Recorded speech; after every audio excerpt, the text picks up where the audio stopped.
Good morning, Cardinals. It's Monday, November 9th. My name is Lance Williams, and here's your morning news. Now, before we get into it, I would like to share a joke with you guys. You ready? In honor of the fast approaching Thanksgiving holiday, why did the turkey cross the road twice? To prove he wasn't a chicken. Anyways, let's jump right into it. Today for lunch, we'll be having ham and cheese croissants, cheeseburger on a bun, baked beans, baked chips, fruit, romaine salad, fruit juice, and milk.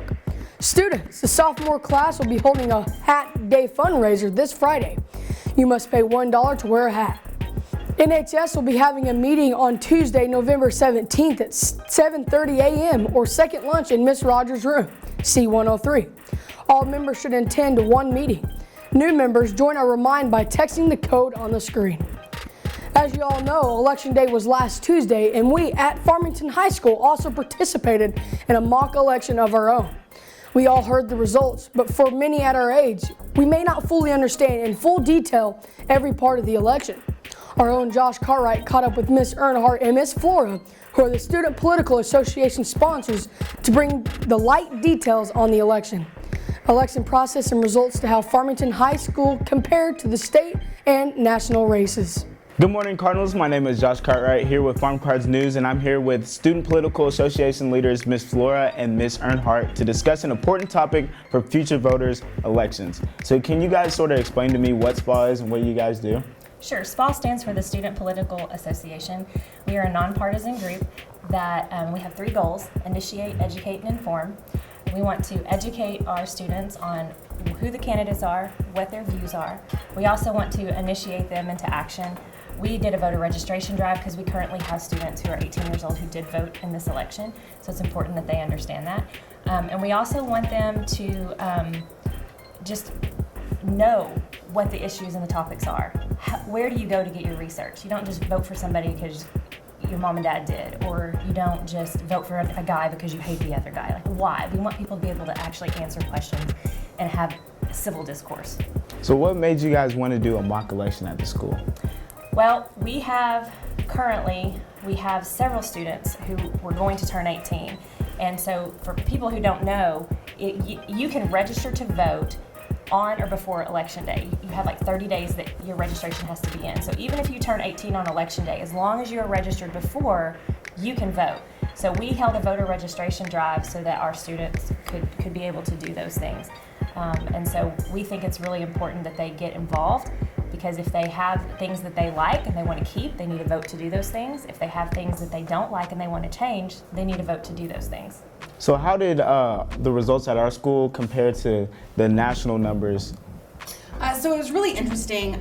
So in our school election, President Trump won with 51% of the vote. Biden came in at 32. The numbers were different on a state level.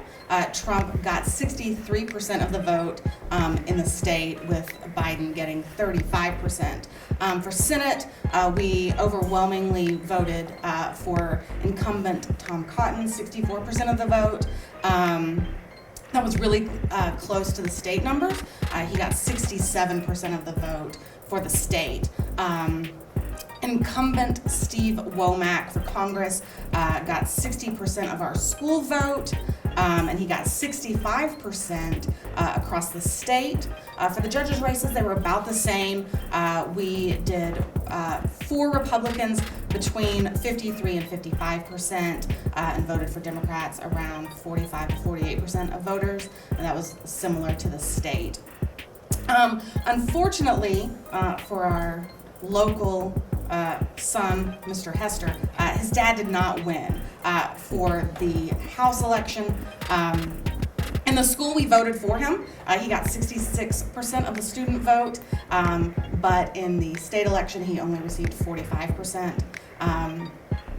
JP, the school voted for Robert Dennis at 67%. Andrea Jenkins only getting 33% of the vote. She actually did a little better statewide, though she lost. She got 48% of the state numbers there. For the school, all the ballot measures passed. Statewide, that was not true. Voter issue 1 and 2 passed, but number 3 did not statewide. So can you tell us more about those issues, 3 issues on the Arkansas ballot? Sure. So issue 1, as it was stated, was a permanent sales tax, or it was an extenuation of a sales tax. So it's a half-cent sales tax that goes to fund roads and bridges and overpasses. And it was set to expire in 2023. So by voting for that issue, now it becomes permanent, so it does not expire. Issue 2, it was titled as a constitutional term limit amendment. I don't know if most people know that Arkansas already has term limits. Our state legislators can serve for 16 years and then they have to be done. So issue 2 actually extends that, so they can actually sit out for 4 years and then they can come back. And as I read it, there is no limit to that now. So it actually extended term limits a little bit. And then issue 3 was about how citizens can get issues on the ballot. So you're required to get so many signatures from various counties, and so it actually increased the number of counties you have to get signatures in from 15 to 25. And it also reduces the amount of time that you have available to get those signatures. And so that one did not pass. Are there any interesting numbers that the school should know about? So this election was particularly eventful, numbers-wise. So Trump has gotten over 69 million votes. That is a ton. Currently, Biden has about 72 million votes nationally. He actually broke the record for the most votes received by any presidential candidate in history. And our voter turnout nationally is the highest it's been since like 1908, which we got geeked out about. That is awesome. Because we are very pro-election and pro-voting. So the number of people showing up to vote for this election was historical, which we think is great. There are 1.8 million registered voters in Arkansas, and a lot of those folks turned out this election, and so we were excited about that. Well, it's so important to talk about this, to our school, because we are the future voters. So I really appreciate you guys coming in and clearing stuff up. So thank you guys for coming in. Absolutely, thank you. Back to you guys in the news. Thanks, Josh. Buy a poinsettia to support the senior class project graduation. For $13 each, you will get a 6-inch red poinsettia with 5 to 7 blooms in a 6-inch pot. Orders and money are due Monday, November 30th, with pickup Wednesday, December 2nd from 4 to 6 p.m. Order forms can be found on your Class of 2021 Google Classroom. 2021 yearbooks are now on sale for $40 until December 31st. You can order online or bring cash or check to room C107. The price will increase to $45 in January, and if you do not pre-order, the cost will be $60 for any extra copies that might be available. The yearbook will be better than ever this year, so don't miss out. Seniors, now is your chance to order a senior recognition ad for this year's annual. Orders must be placed by November 13th to guarantee space. Ask can be ordered and created online or ordered in person from Miss Flora in room C107.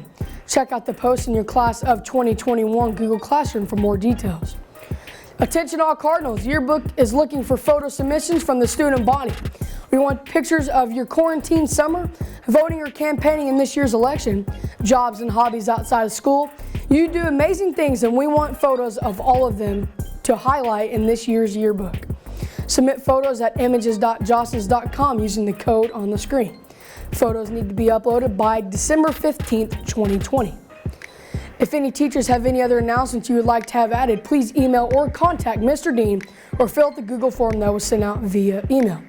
Well, that is going to do it for us today in the news. Up next, we have Josh Cartwright in the Card Center with the latest and greatest in sports.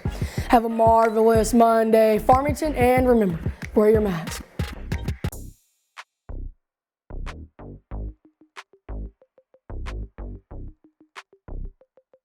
Thanks, Lance. Good morning, Farmington. I'm Josh Cartwright in the Card Center, bringing you all the latest and greatest in sports. The Cardinal football team will be back in action this Friday night for the first round of the playoffs. The Redbirds will travel to Jonesboro to take on the Valley View Blazers. The game will kick off at 7 p.m. If you can't make it to the game, you can catch all the action on live.farmcards.org. The first basketball game is set for tomorrow night in the arena against Fort Smith Southside, with the varsity girls set to tip off at 6 p.m. The game will be followed by both the girls and boys teams squaring off against Providence Academy on Thursday here in the arena. The annual tip-off event is set for Saturday, November 14th, and the varsity girls and boys will be playing the Future School from Fort Smith. With the start of the season for both teams just one day away, our own Lance Williams caught up with Lady Cardinal guard Carson Dillard to discuss the upcoming season. Good morning, Cardinals. I'm Lance Williams, and I'm here with junior guard Carson Dillard. Some people know, some people don't know, but Carson Dillard is definitely a sharpshooter. So that being said, do you prefer to be an offensive star or a defensive star? I prefer offensive more because I have to create for the team and help everyone else out. And then defensive-wise, it wins state championships, and we need it. It's a big thing to the team. That's great. So this being your junior season, have you had any colleges that really have called you or that are interested in you? Yes, I've had a few, like Missouri Western, a couple from Nebraska, and a few more, but that's about it. So being a junior, how do you encourage underclassmen while still being encouraged by upperclassmen? I can relate because last year I was in the same shoes, and this year you just have to encourage each other because it helps a lot for the team, especially if you're having like a bad practice or a bad game. Yep. So the motto for the varsity girls and also the motto coming up for the varsity guys is family. So can you really break down how the varsity girls see that? For family, it's a big thing to us. Like we talk about it about every day. It stands for forget about me, I love you. It really just says there's no I in team, and it's just not about you. It's about the team and what the team needs. Yeah. Well, we want to thank Carson Dillard for coming in, and back to you guys in the news. Thanks, Lance. And finally, the Cardinal cross country team competed in the state cross country meet this past Friday in Hot Springs. Both the girls and the boys team did well in the meet. The girls team placed 7th overall out of 17 teams, and they were led by Carson Austin, who finished 23rd out of 191 runners, Jordan Payne, Macy Reese, Justine Davidson, and Georgia Richards. On the boys' side, they finished 4th out of 23 teams and were led by Mason Gons, who placed 25th out of 191 competitors, Micah Grusing, Gavin Spurlock, Cody Clockspeaker, and Caleb Grusing. Congratulations to all Cardinal cross-country runners on your accomplishments this week. Well, that's going to do it for us today in the Card Center. Have a marvelous Monday, Farmington, and remember, wear your mask.